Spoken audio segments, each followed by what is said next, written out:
Hey Virgo. So this is going to be your April read for what's coming to you in April. So I've already pre-shuffled the cards. Let's go ahead and get started.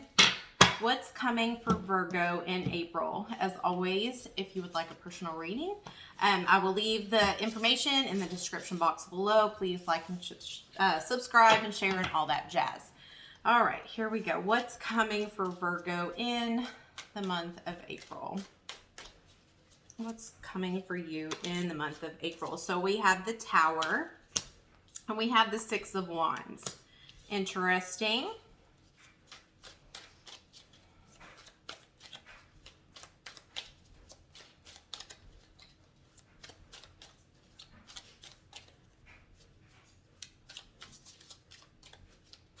Okay, so something's not going as expected in the month of April for you, Virgo. I really feel like plans that you thought would work out. I feel like this may be a partner that you're with or a certain love interest that you were with. I just saw 111.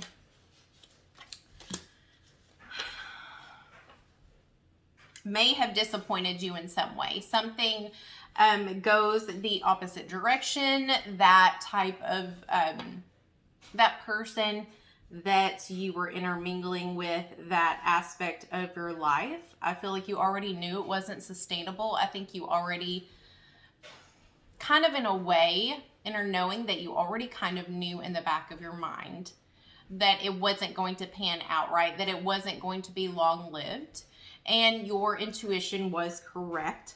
I feel like this will, it's a disaster within itself. I don't feel like this is going to be a huge crisis, but I do see whatever this love interest was, it's falling apart. It's not going to thrive. And I think this has already been happening and April just confirms it. And I think you will have your last communications with them in the month by April end, by the April's end, I should say. And just know what this is saying is it is for the best. Even though you were really into this person, you really, you were like, man, but I really clicked with them. Like, why does this always happen to me? I always have this super cool person that I connect with, that I click with, that I have chemistry with. And, you know, it always seems like it happens this way. And I don't connect with very many people. So when I do, you know, it's very rare. And why does it always happen that way? And it's teaching you something. It is. I know you don't want to hear that. However, I do see that this change is so much better. What's to come is so much better. I do, let's see here.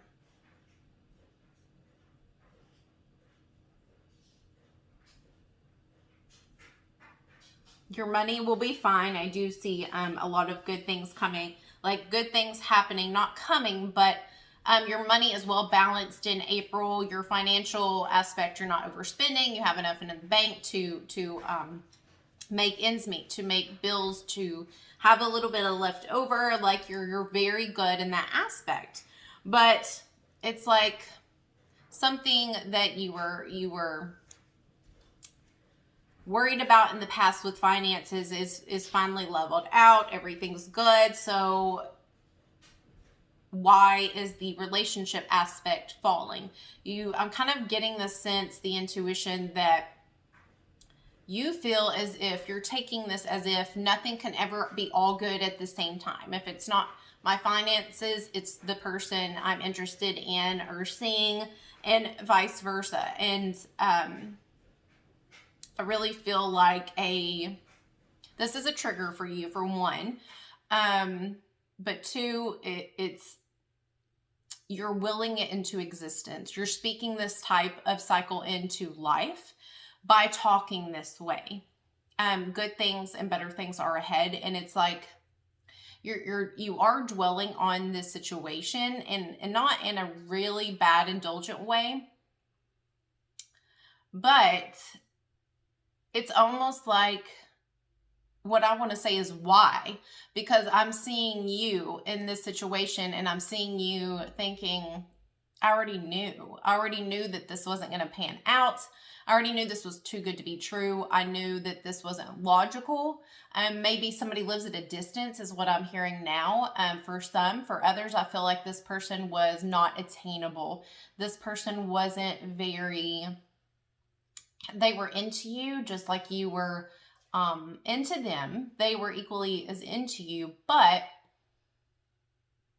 either they had a problem with settling down or they weren't in the right time in their life to do that. Something about the commitment situation, you already had a kind of a giveaway, a knowing, a deeper understanding of that it wasn't probably going to pan out, but you wanted to pursue it anyways because you were very into this person. And part of you thought, well, maybe I can change them. Maybe their feelings about me will be so in depth that it changes them, which is normal. A lot of us go into that with that type of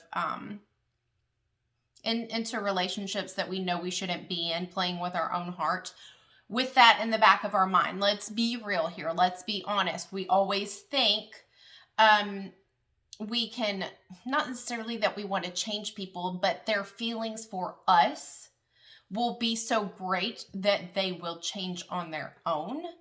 And then you get your own feelings hurt. Then you start saying, well, what's wrong with me? Well, this is all because of me, that it's just me. Someone else will be able to change them, or they'll change for someone else. Why couldn't it be me? There's something about me, right?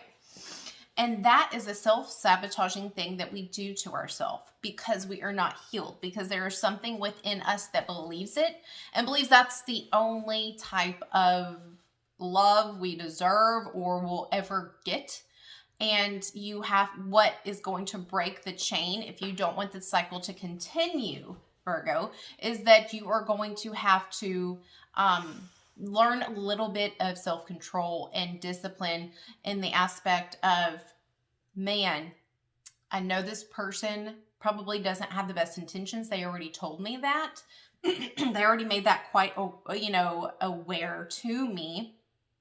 So I'm not even going to give it the time of day. I want to just indulge. I just want to, have sex with them. I just want, a little bit of this. But in the back of your mind, knowing that you want something a little bit more, this is how you change the cycle. You stop. You don't say yes. You don't give it a chance. You don't play with your heart. You don't even give it the opportunity to fly. You just accept what they said, acknowledge it, and say, okay, it was really cool meeting with you. I'm glad we hung out. And you have a good life. I don't know how to be any more blunt than that. Say it in a nicer way, but you get what I'm saying. Like, cut off ties. Like, don't pursue it any further because you are setting yourself up to have this cycle continue, to have your heart broke. You're teaching people how to treat you. They are now understanding, okay, well, I can have fun with this person, but be able to escape when I want to, or be able to exit when I want to. Because I declared my perspective on that. So,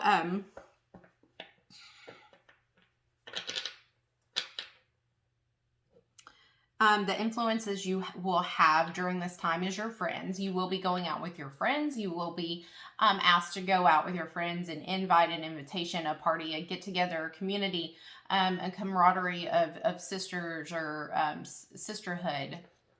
Women that support you. This could be males too. And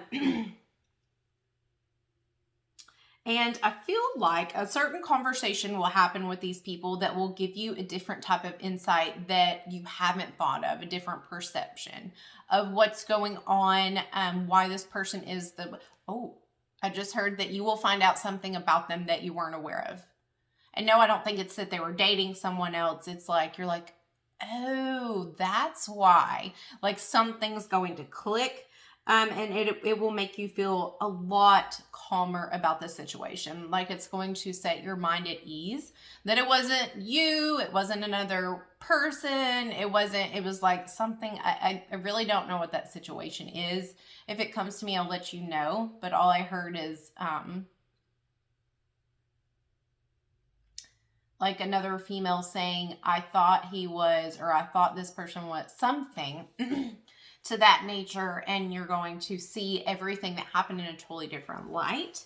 But don't steer away from the internal message of you're creating this, you're allowing it, so stop the cycle. If you want the best of both worlds, financial and relationship, love, and all that type of jazz, then stop allowing it, period.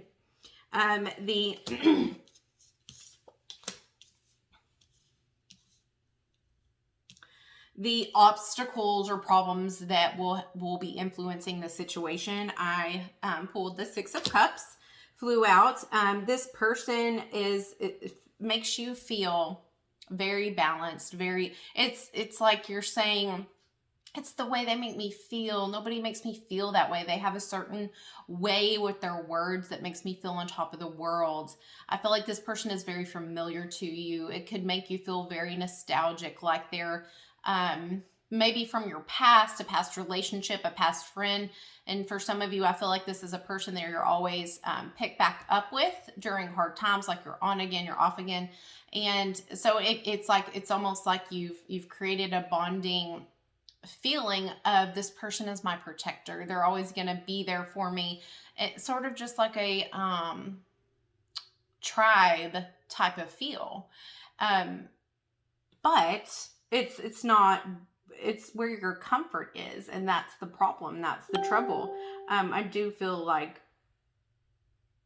you have to let go of this person and the idea of this person being with you. Although they do bring you happiness, I feel like you guys will have one more go around, like pick things back up in around 2 years or so, but it will again be short-lived. It's like this person and you find each other when you need each other. And that's the universe's way of giving you what you ask for, giving you somebody in the time you need it. And I do feel like you're a little bit more hurt this time, because you really felt like it was going to really be the real thing this time. And it wasn't. But in a sense, I also feel like you're getting a little bit of relief from this situation too. Because you were very, very aware of this person's flaws and things that were non-negotiable to you. Yep, I feel like they were kind of a hermit in life, or they had tendencies to go off grid or turn off their phone. Like they weren't bipolar, but you had, that's the kind of vibe I'm getting from it, that you felt like their emotions were bipolar and they would get down and in a negative light, and just pessimistic and kind of depression, and it really brought you down. And in a way you feel not burdened to them, but what's a good word? It's like you owed it to them to not give up on them. And that's just a wrong way of looking at it altogether. So the outcome of this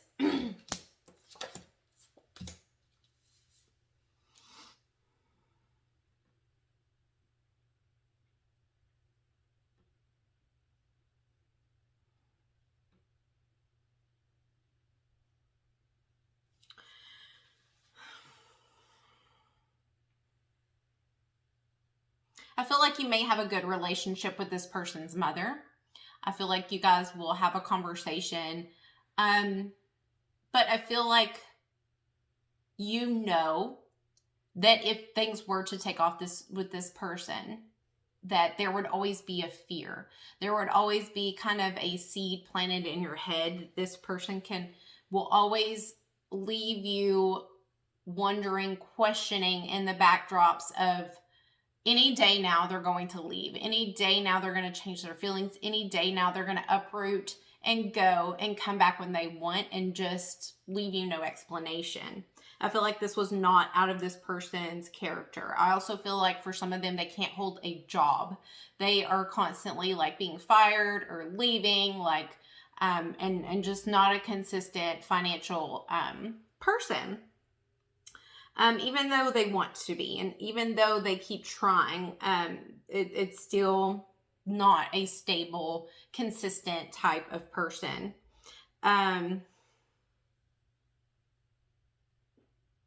They're constantly confused. They're constantly distracted. I feel like their thoughts of the future or the past always kind of enter their head again. They never are fully. Something about their hormones are unbalanced, and that's one of the reasons why they always come back to a depression state. They start thinking about the past, and I see for some of you this gets on your nerves. Like, why are you thinking about that again? You know, like that happened like so long ago, and it's like they replay it over and over and over, and then they start just self-sabotaging themselves and use it as an excuse, which to you it seems like an excuse, but to them it's real reality. It's life. It's a part of their reality. They do mean what they say.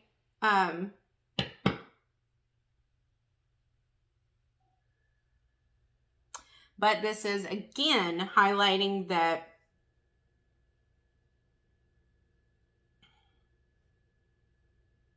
this would if it did go the way you wanted it to, and you guys did progress to something more sustainable, something more stable and committed and consistent, that your finances would take a terrible downfall. Like, it would not. Oopsies. Sorry about that. Got a call. It would not be a stable situation for you. Your finances would collapse. It would go on a downward spiral, and lots of bad luck, lots of things interrupting in and around you externally, because the universe is trying to tell you, give you signs and signals and hints of, hey, this is not the correct direction. This was not meant to stay. This was not meant to last. This was to give you a boost, another. So I feel like you will have a conversation with the Queen of Pentacles with that person's mother, or whoever acts as their mother. It could be their aunt. I feel like for some of them, their mother has passed away. Whoever the motherly figure is in their life, you will have a good conversation with them, and she will do, I'm worried about this person bit. This person's very down to earth, very motherly like, very nurturing, very supportive, helps others. She just has that very sympathetic personality, and she's taken you on all these years as an adoptive type of daughter-in-law or father-in-law type of, or son-in-law type of, feel to it. Just don't let this bog you down. I do feel like some sort of epiphany or perception from hanging out with your friends or a group of women supporting you is going to help you see things the way you've never seen it before. And you're going to be like, you know what? That is a really good point. And then for some reason, just that simple new perception makes you heal, makes you feel more at peace about it. So let's get some words of wisdom from the Buddha, because I got to get in the shower. This one popped out. Surrender your judgments. See beyond the end and the beginning. So take all of your negative thoughts or all the stigmas you surrounded yourself with and told yourself with about this person, and just kick them out. Stop thinking that way, because it keeps telling me that you're wrong. You're wrong about the way you perceive it. See beyond the end and the beginning. So see the bigger picture. See the forest from the trees. See the bigger picture and kind of find the common denominator of when this person always reappears and you always reappear in their life. And I think you're going to find out what the true and bigger purpose of this person and you, your relationship is. And that is like a kindred soul, a soulmate that reincarnated with you into this life to be there when you needed something, sort of like your angel and their angel, and people come to you when you need them, you know. And we all kind of have that person, whether it's male or female or friend or a foe. They especially pay attention to those reoccurring people because it comes for a reason. And I think you're going to be seeing this common denominator in this bigger picture. So see the bigger picture, and eliminate your personal perception and judgments on it, and you will be healed from it. So look forward to this in April, and comment, give me some feedback if this resonates with you. And if not, I will see you next time. Bye.